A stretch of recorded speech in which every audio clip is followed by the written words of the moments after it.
friendship that'll never ever end.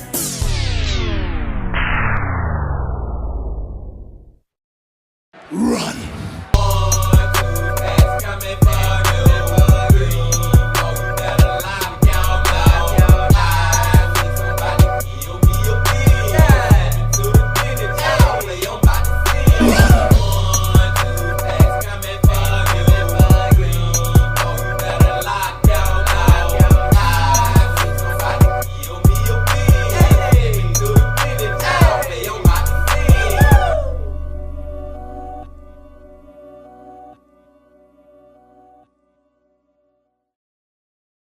It's a beautiful day in the neighborhood.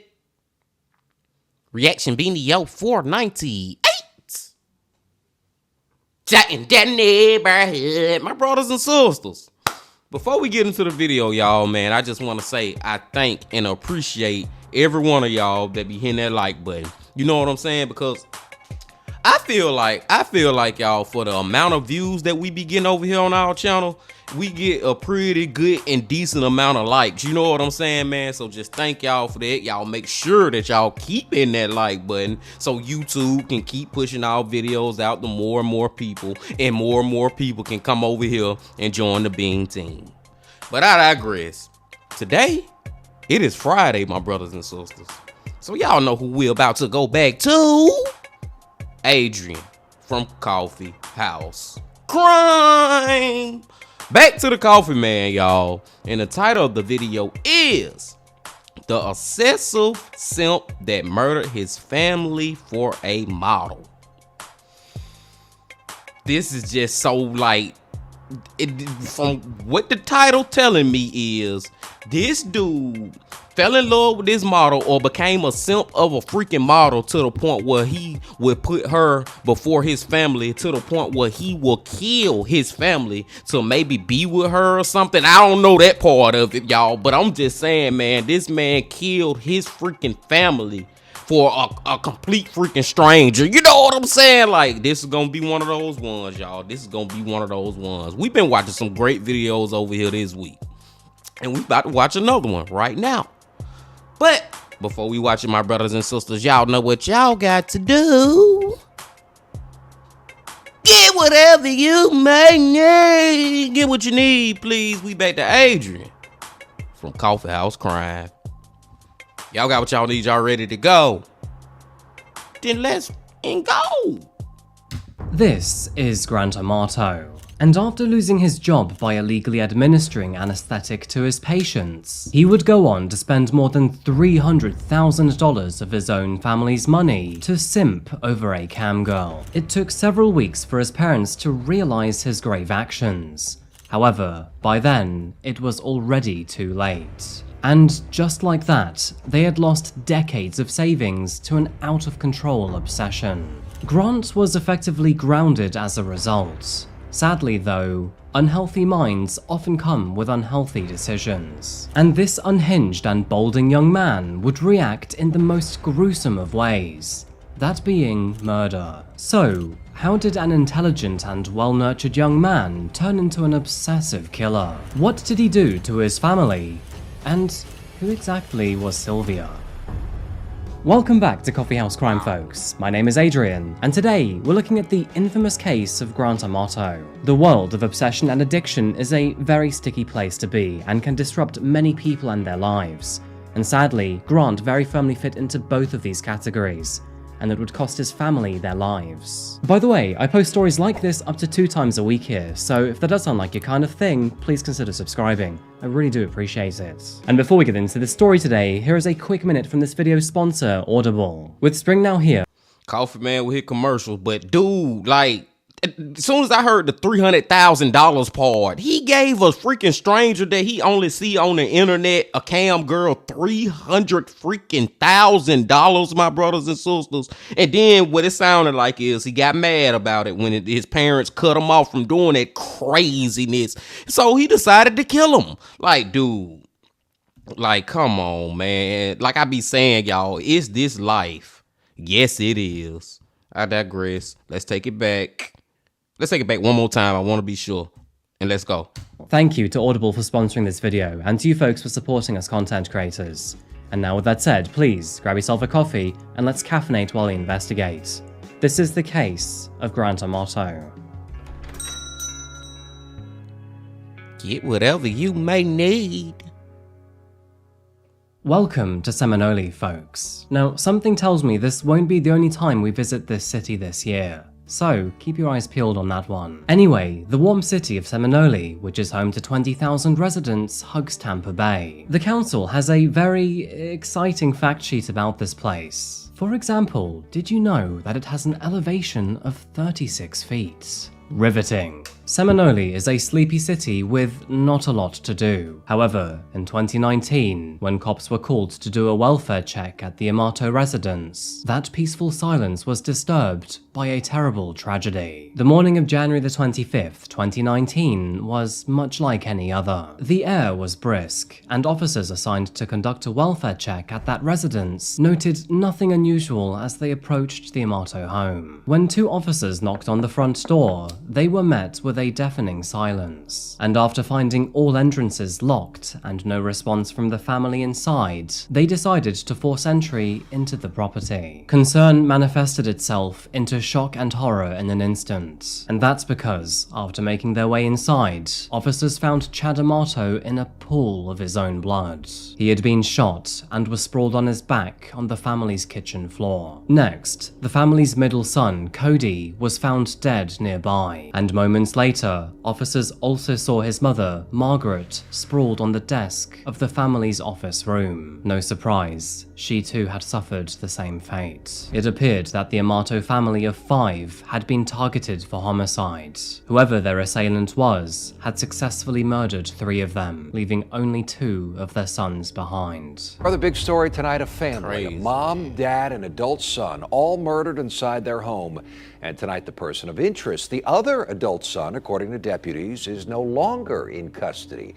Deputies hunted for him last week and then told us today, after they caught him, they let him go. The family was shot to death in their home on Sultan Circle on Friday.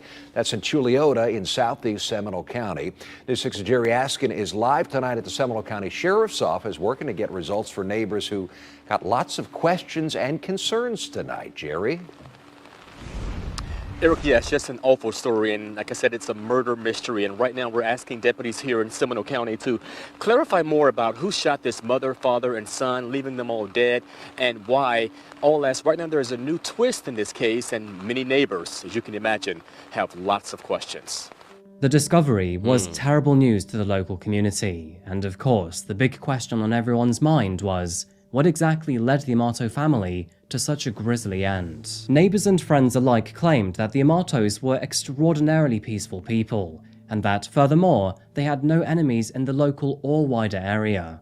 So, it was unlikely that anyone wanted them dead. But after— And I was just about to say that too, y'all. Like, this one of those ones where it almost pointed to that whoever did this had to be a very close friend or a family member. You know what I'm saying? It's like, you can narrow this case down real quick because, like Coffee Man just said, this family, they was very successful and rich legally, unlike the dude from yesterday, Enrique. He was all in that drug dealing stuff that we watched from Evil Intentions. Y'all go check that video out. But this was like a good family living a good, and I'm saying Christian, I don't know if they was Christian, but just to get my point across, a good Christian life, you know what I'm saying? A great life, living right. And then they just get attacked like that? No, man, that's somebody in their family. And I thought that this son who did this was staying with them. You know what I'm saying? So that really would lead you to believe it was him. I don't know. Maybe I missed that part. I got that part wrong. But let's go.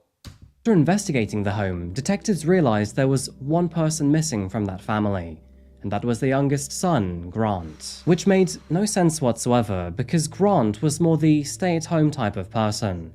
Furthermore, he should have been at home at the time the police were called out and the night prior. As the hours passed by, detectives became more and more suspicious over Grant, and by nightfall, they'd concluded that he'd either been kidnapped or potentially was the one responsible. 2 days later, and after his car was identified near a DoubleTree hotel, it became clear that he may have had something to do with the deaths of his parents and brother. And unfortunately, those doubts were only amplified after they found him hiding inside the hotel room. That's what I'm saying, man. Like, this one is real easy to know that he did it, man. It was somebody in the family member, and then you the son that survived that living in the household, and you know where to be found. You should have been, if you was to walk in on your parents and somebody killed them while you was gone or something, you should have been the first one to tell the police. But no, you off hiding in a freaking hotel room. Why are you hiding in a hotel room, Grant? Because you did it. This one here should be open in a cut case, because I'm still pissed off from yesterday too, y'all, because that man who got away with killing 10 people, yes, he murdered 10 people and got away with it. I pray to God this man don't get away with this, and this just be an open and shut case. Let's go.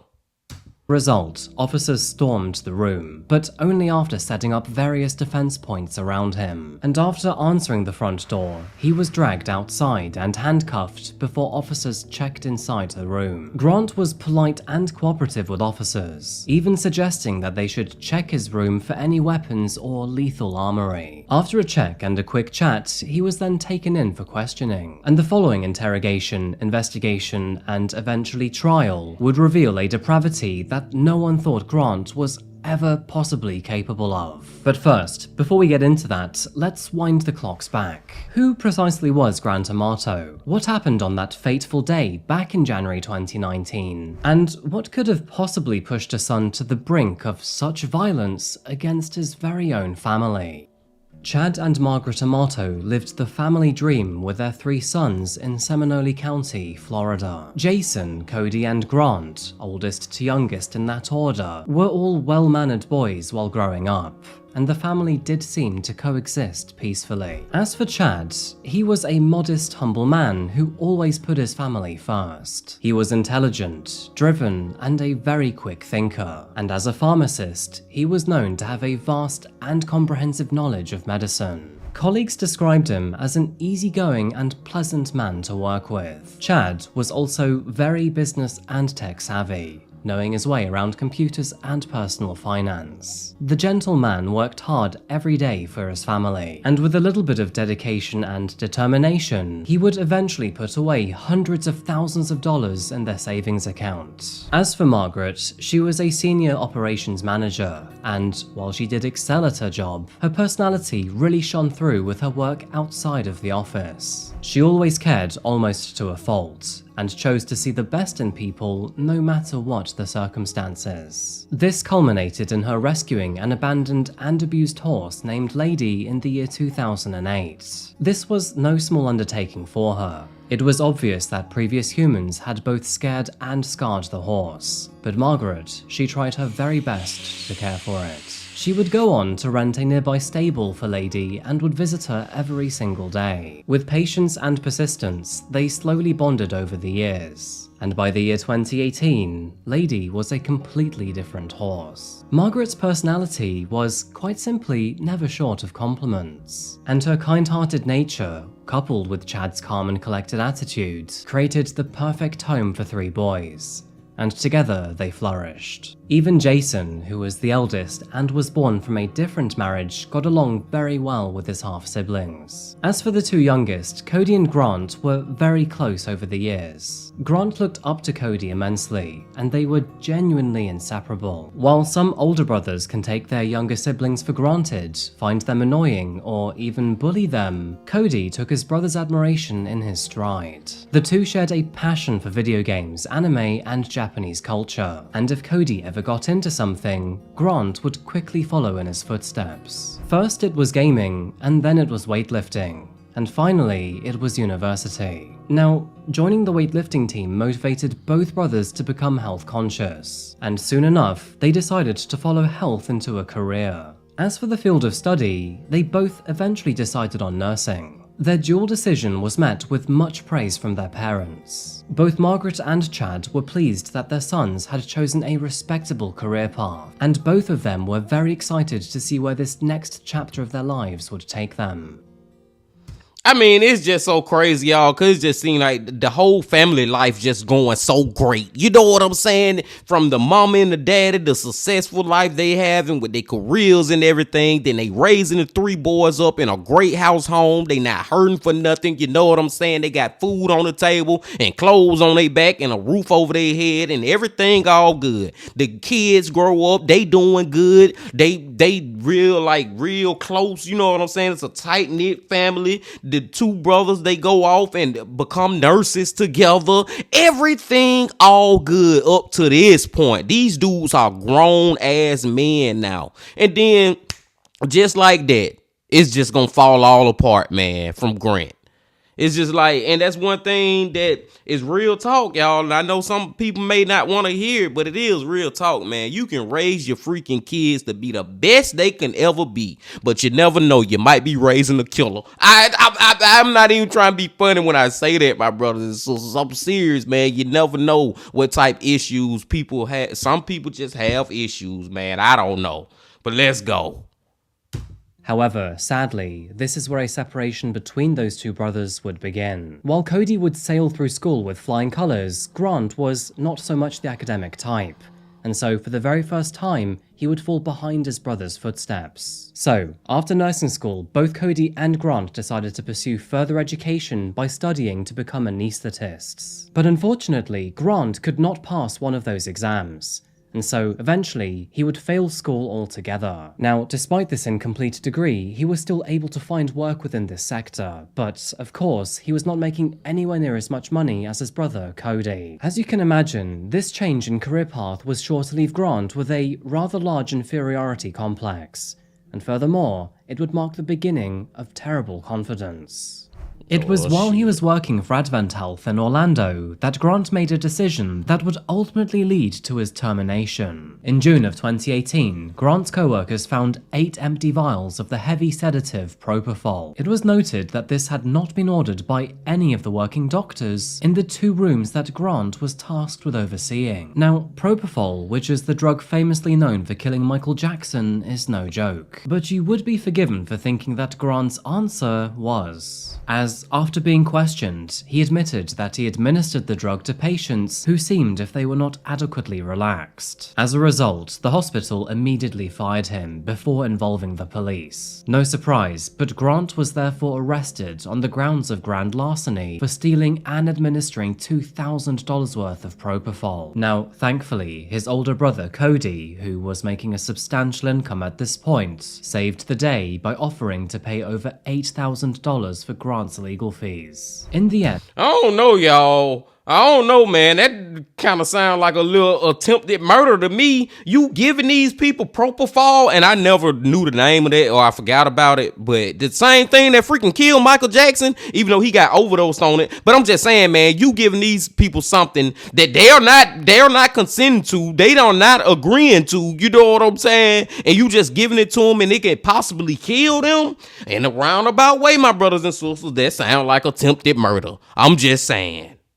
And the charges against Grant were dropped after his brother bailed him out. And although his brother did act entirely out of kindness, it would be sure to enforce Grant's facade as the underdog between the two. Despite the dropped charges, things unfortunately were not going well for him either. Without a complete degree or a clean record, no one was looking to hire him. And so, as a result, he was forced to move back in with his parents and quickly became depressed without a plan. Being sad, lonely, and without purpose, Grant naturally gravitated back towards anime and video games to occupy his mind. Now, at the time, the year was 2018, and streaming was taking the world by storm. Legends like Summit 1G, Shroud, Dr. Disrespect, and Ninja were gaining massive traction at the time. Gaming was becoming more mainstream, Fortnite was taking off, and famous rappers and basketball players were teaming up with Twitch streamers to bring in hundreds of thousands of viewers. And amongst all of this craze, Grant was clearly taking notice. Like so many other people at the time, he decided to give it a shot himself. However, without a top-of-the-line PC, microphone or streaming setup, he needed to somehow get some funds to get himself off the ground. Once again, his family gave him the money to get himself going, and a few $1,000s later, Grant was ready to go. However, the market was overly saturated, and Grant, he was nothing special. I mean, his gameplay was very mediocre, but his personality wasn't helping him out either. Interesting enough, gaming wasn't the only thing occupying Grant's mind. It was around this time that he became interested in a relatively famous website named MyFreeCams. MyFreeCams was an American website providing live webcam performances by models, typically featuring nudity and other saucy activities. Launched in the year 2004, over the years, MyFreeCams rose in popularity to become one of the top adult webcam communities. And according to CNBC, the most lucrative models on the site could make upwards of $100,000 a month, all of which A freaking month, y'all. And I'll be lying if I say that I ain't never been on my free cams. I'm gonna go and put it out there, and I know a lot of y'all have been on there too. Tell the truth, man. But $100,000 a freaking month? That is crazy. was made by interacting with the fans that watched them. Now, although the site was American-owned, many women across the globe could be found here, including Romania, Colombia, Ukraine, Russia, and the Philippines. And Grant was immediately hooked here. For the first time in his life, he interacted with a community that seemed to pay attention to him, and one woman he was particularly attracted to went by the name of AD Sweet. Sylvia Venceslavova was a cam girl who was born in Budapest, Hungary. Often referred to as Sylvie or her cam name AD Sweet, she was at the time one of the most popular adult stars on the website. Now, Sylvia knew how to cater to her audience. In her bio, she wrote, "I am a very sensual woman, and it is the sensuality, along with my sexuality, and the sublime beauty of a shapely, athletic female body that I enjoy showing to you and the world. All of a sudden, we may find ourselves in the shower, in the bathtub, on the bed, or even on the balcony, and try to come up with the new and exciting fantasies and ways to tease, torture, and please each other. It is very important to me to share all that with you, because this is what it takes for me to really enjoy my time online. Spending time with my friends and finding new ones while I am killing you all, and you frequently are killing me in the nicest way possible." Now, I'm not so sure on the torture or the killing part, but hey, the rest sounds pretty good, I guess. Sylvia's smoldering features instantly attracted Grant. Her full lips, dark eyes, and curvy figure were perfect for his taste. She seemed classy but flirty, and it didn't take long for him to completely obsess over her. Through this website, Grant purchased tokens to pay for Sylvia and her virtual company.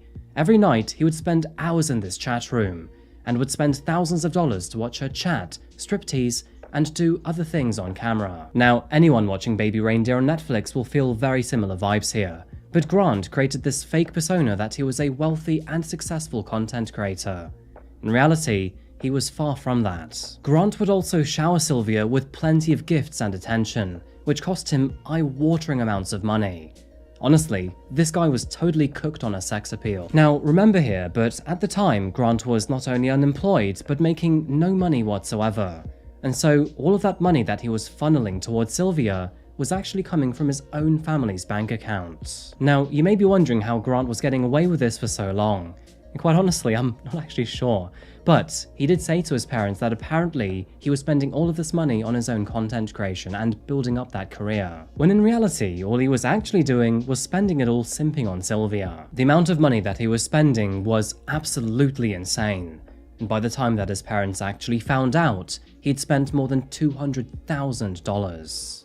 That is crazy. The Amato family were at a complete loss for what to do with their son. Thinking that a change of scenery may do well for him, they sent Grant off to live with his aunt while they figured out what they could do to help him out of this dark hole. But the problem is, Grant was not about to let his parents intervene and stop him from seeing Sylvia. Much like a 6-year-old child, it didn't take long for him to find and get a hold of his aunt's credit card. And unfortunately, she wouldn't realize until after he'd spent more than $2,000 on her account. Soon enough, after having a very pissed off auntie, Grant was shipped off back home. By now, it was clear that he was suffering from a severe form of addiction. He would do whatever it took to relieve small and brief transactional validation from a woman who didn't even know his name. This Exactly, man. Like, this man is seriously obsessed, y'all. Just the fact that his parents moved him to his auntie house to hopefully get him away from all that. He go to the damn auntie house, stealing out her purse, stealing her card, and going right back to the website with Sylvia.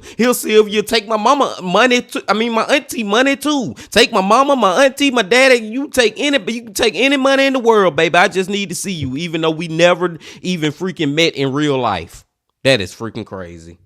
This was regardless of the cost to his family, to those very people who raised, nurtured, and supported him throughout his life. The young man-child simply didn't care, and he would do whatever was necessary to ensure he didn't lose Sylvia. After moving back home, his father had some very simple and basic but concrete demands. If Grant was allowed to be back inside, he would have to follow a very strict set of rules. Outlined in a handwritten document, these guidelines were: Grant was to find a job, pay back all loans and stolen money, totaling over $320,000, and formally apologize to his family. He was to start therapy immediately, and under no circumstances was the family to give him any more money. Alongside these demands was a checklist that would result in him being kicked out of the house if any of the following steps were broken. And these steps included any new theft, watching porn, talking to Sylvia, leaving or locking the house, getting arrested,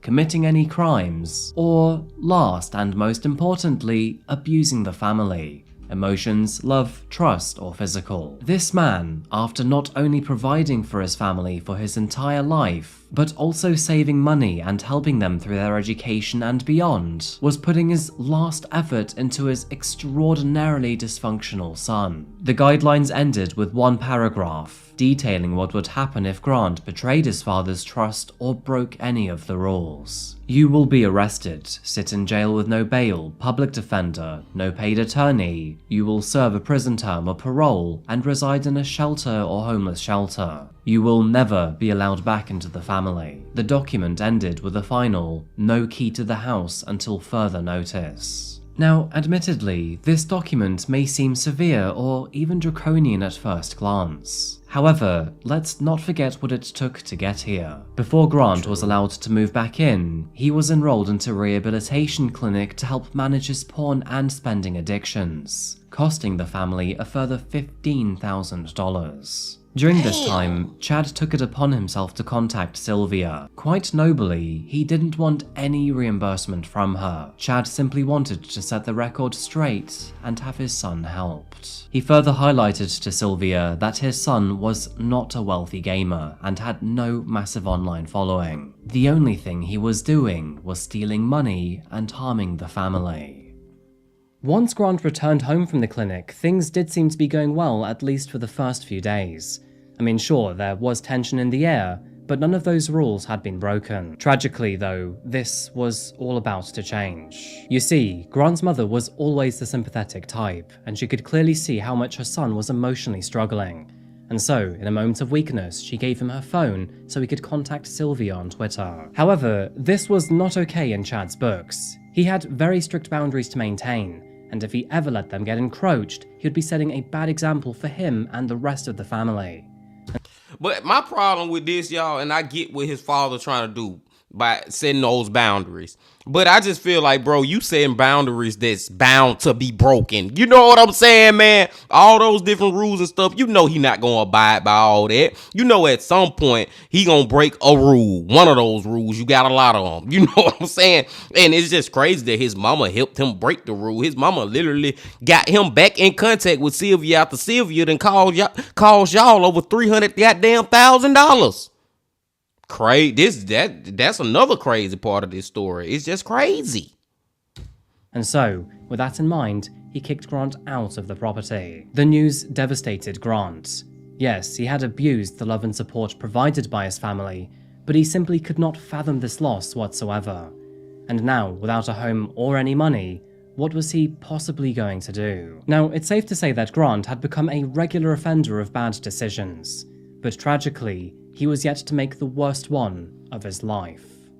The morning of January the 4th, 2019 began like any other. The Amato household was quiet, and both Chad and Cody were out for work for the day, while Margaret worked from home. Tragically, all peace would be obliterated in an instant. Outside of the residence, a hooded man stood watch, waiting to invade, and that man was Grant. With the home unlocked, he entered his family's house, before silently making his way to his mother's office, where he knew she was working. Before she could even react, Grant mercilessly shot her in the back of the head with a pistol. Just like that, he was now a cold-blooded killer, a murderous recluse who assassinated his very own family member. And he was not about to stop there either. He waited for his father to come home. After returning home, Chad walked into the kitchen to be greeted by his son. That is when he was shot twice, dying immediately on impact. Grant then picked up his father's phone and messaged Cody, telling him to come home early from his nursing shift due to an emergency. Just like his father, Cody arrived to be greeted by Grant with a gun. He too was shot by his brother,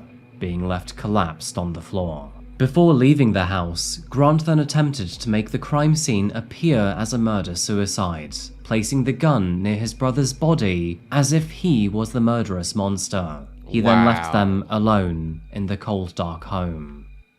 And it's like, dude, why the freak did you do this? Like, seriously, what is his motive? Is it like the ones from that chapter where he think that since his family dead, he can act like he didn't do it and maybe get the life insurance money? Was he trying to get their life insurance, or maybe the parents had wrote out a will or something? Was this about him trying to get money, or he just did this because he was mad that they was stopping him from spending all they goddamn money? Like, this dude, I'm starting to get pissed off at him now. Let's go. The following day, on the 25th, Cody failed to show up for work, an unusual occurrence for someone who was usually so reliably punctual. With no response, his colleagues alerted the authorities, asking them to conduct a welfare check. When the police arrived at 9:17 in the morning, there was no answer from the Amato family. And of course, as we know, upon entry, they discovered the lifeless bodies of Chad, Margaret, and Cody. Following this terrible discovery, Grant was eventually found and apprehended 2 days later at the nearby Doubletree Hotel. In a state of evident confusion, he agreed to go down to the police station for questioning. Throughout the interrogation, he maintained his innocence, and even claimed that he was unaware of what happened to his family. Grant's interview with officers highlighted some very concerning details. It was learned that on the night prior to the murders, he and his father had a long argument together. Throughout the interview, Grant would eventually reveal that the main reason his relationship had broken down with his family is due to his obsession with Sylvia, an obsession that cost them more than $300,000. He also revealed that the main reason he was kicked out of the property is because he failed to abide by some rather basic rules. Of course, this creating a giant rift between the family. Now, despite giving away these extraordinarily crucial details, Grant still stuck to his story and said that he was innocent. He claimed that after he was kicked out of the house, he never returned to the property, and that furthermore, he had no idea that his family had died until after officers had found him. Throughout the interview, Grant never once inquired about his family. This was an immediate red flag to detectives, and they had an inkling that maybe much more was going on beneath the surface. Interesting enough, but when asked what he thought happened to his family, Grant suggested that maybe Cody had killed both of his parents before himself, which, as we know, seemed to fit the framed cover-up quite perfectly. Even after being shown pictures of his dead family, Grant still denied his involvement. Detectives pressed him further, telling him that they had fingerprints, found the murder weapon, and had even found surveillance footage placing him at the crime scene. But Grant didn't seem moved by this in the slightest. As a last-ditch effort, detectives brought Grant's older half-brother, Jason, in to coax a confession out of him. But despite his very best efforts, the man wouldn't budge.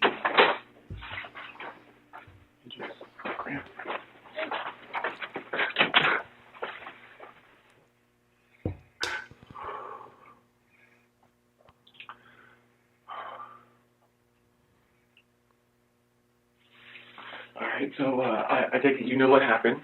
Yeah. I'm gonna ask you plain out. You are not part of it anyway. No. I don't know. I want to believe you, Grant, but you're the last person that I could put in that house. And I know what happened over the last 6 months. I can understand the troubles that you've gone through, but it's hard for me to think that you would break to this point. Mm-hmm. But who else can I blame? How are we going to find out who did this? I don't know. I don't have the answers. I love you more than anything in this world, just like I loved Cody, Grant, and Dad. I know Dad was an asshole. I know Cody was an asshole. But they were our family, and they would have never done anything to hurt us. Mm-hmm. I'm sorry. I don't believe you. And I probably will have resentment for the rest of my life, whether you did it or you didn't do it, but I need closure. I need to know what happened to my mother, my father, and my brother Cody. Because I wasn't there to fucking help. And that hurts me. That hurts me a lot, man. I may not have been able to stop you. You probably may have hurt me too. But at least I would have known what happened. And now I'm in fucking who knows what now. I'm lost. And it scares me that you want to leave here and not face what happened. Because you're putting my life at risk then. You're putting Donna's life at risk, Grandma's life. How do we know what you're going to do? Both brothers shared an emotional hug before Jason was eventually taken out of the room. Man, it don't get no realer than what we just heard, my brothers and sisters. Now, that is some real ish. Like I said, is this life? Yes, it is, man. That dude right there, his shoes, can you imagine being in them? Your freaking brother that murdered your mama, your daddy, and your other brother, and you ain't got no choice but to believe it's him. You know what I'm saying? You at a point where there's no denying that more than likely it's him. As much as it hurt that you think it's him, you just know it's him. And it's like crazy on Grant end and that's why I was just tripping out the whole time, y'all. Like, here we go a freaking again. We got another one of these motherfuckers who do the most craziest ish, and it's written on the wall. The writing is on the wall. Everybody can see it. Grant killed his family, but he's still sitting right there like, no, I ain't do it. You know what I'm saying? Another lying mother, you know what, my brothers and sisters. But that was just a real moment to see them interact right there, and Grant ass still lying. Is he gonna ever confess to this before we get to the end of this video? We got 5 minutes to go, so let's see.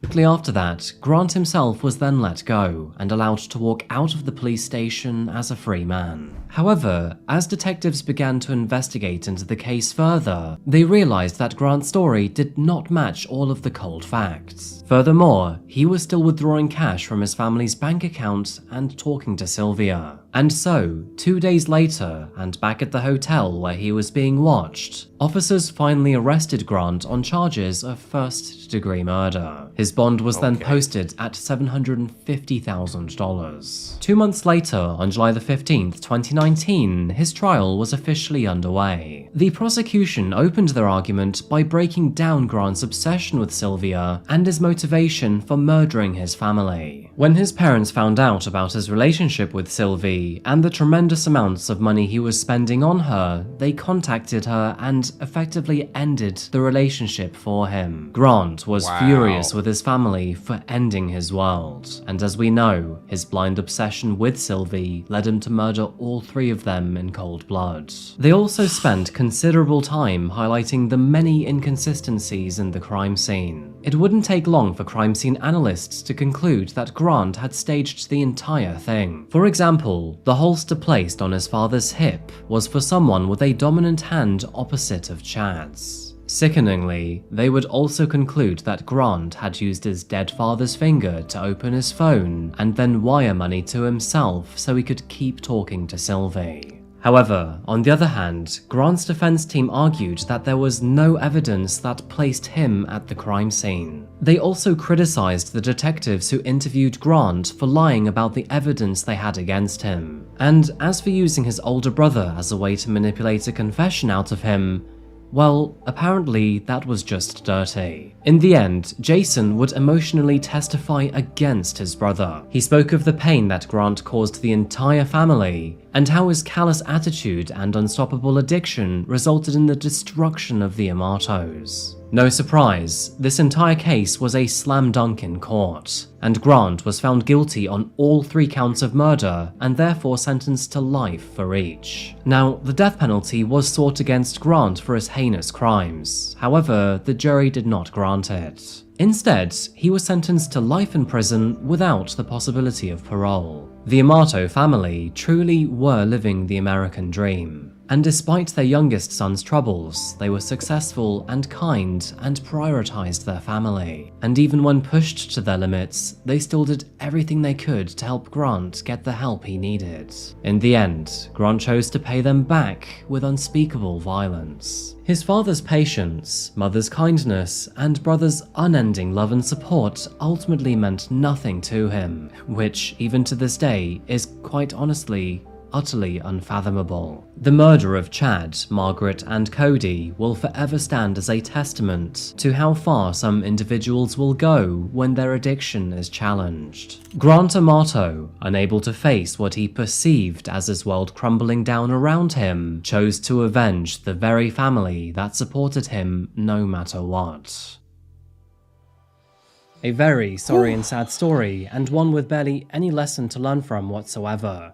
Chad and Margaret were extraordinarily lovely people, and Grant, he murdered them for the most stupid of reasons. Quite honestly, I'm surprised there was no psychological evaluation that deduced any sort of condition from him, because this guy, he's not normal whatsoever. Now, we all know that obsessions can be extraordinarily disruptive to a person's life, but I mean, come on, $300,000 for an E-model. Are you serious? Anyway, folks, I think that pretty much covers this story, but I'd love to know what you think about Grant and his rather strange obsession. Furthermore, what do you think about Sylvia's involvement with this? As far as I know, she's remained pretty much tight-lipped on the entire scenario. Thank you so much for making it this far in the video, folks. I really do appreciate you being here. And thank you to Audible for sponsoring this video. Go to audible.com/coffeehousecrime or text coffeehousecrime to 500-500 for your free trial. Also, if you want to support the channel, check out my Patreon here, or alternatively, find me on social media, most notably my Instagram here. And that's the end of the video, folks. Thank you again so much for watching, and as always, I'll see you again very soon for another one. Until that moment arrives though, remember to look after yourself, look after each other, and of course, stay safe. Thank you, and goodbye. Like the coffee man said, y'all, $300,000 to a freaking cam girl? That is just, that right there lets you know that he had a real freaking problem, y'all. He had a real freaking problem, man. And I'm just glad, thank God, thank the Lord Jesus, thank the Creator that he got life in prison and he gonna stay there forever. You know what I'm saying? Till he freaking die. Thank you for that, man. And he most definitely deserved it. You know how I feel. I think he should have got the death penalty, but I'll settle for life in prison. That's good enough, I guess, man. It's better than what happened yesterday. If y'all ain't watched that video from yesterday, y'all go check that out, man. But as far as this one too, I'm serious, y'all, and I know y'all get what I'm saying, man. You can raise your kids to be the best ever and give them the best life and best opportunity to become an adult, and you know what I'm saying, just live life the best they can, and they still will kill your ass, man. I'm just saying, man. I'm not saying that happens all the time. It happens very, very rarely, but it does happen, my brothers and sisters. I just said this 2 times, and I'm gonna say it one more time. Is this life? Yes, it is, my brothers and sisters. This shit is life, man, and life is crazy, and it is real, man. Another thing I want to say about this is just the fact that I don't know, I should start expecting this from freaking murderers by now. I should, as far as like them never wanting to admit to doing it. To this day, he claiming he still ain't did it. You know what I'm saying, man? When from the very beginning of this video, y'all, I was saying, like, if anybody seemed like they did it, if this one of those cases where it can't be no outside people. No, there was a family member who did this, and it was your ass, cause you the one who was standing here with them, and a whole bunch of other stuff that I can go over, but we ain't gonna do all that because we already know all the other clues that just lead us to believe and know that it was him. It was freaking Grant. But I digress, man. Rest in peace to those 3 people too. Rest in peace to all 3 of them. And I'm gonna let y'all go, my brothers and sisters. The Coffee Man Fridays, man. I freaking love the Coffee Man Fridays, y'all. I love this man channel. I love y'all, and I just love doing this, man. I just love doing this. So with all that being said, make sure you come on back tomorrow for another AJ. I'm tripping, y'all. AJ from the Wi-Fi Saturday.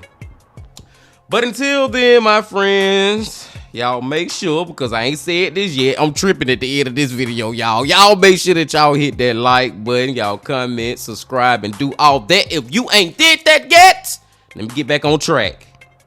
And remember this: love, peace, and happiness. Stay safe. Don't stop. Keep going. Yeah.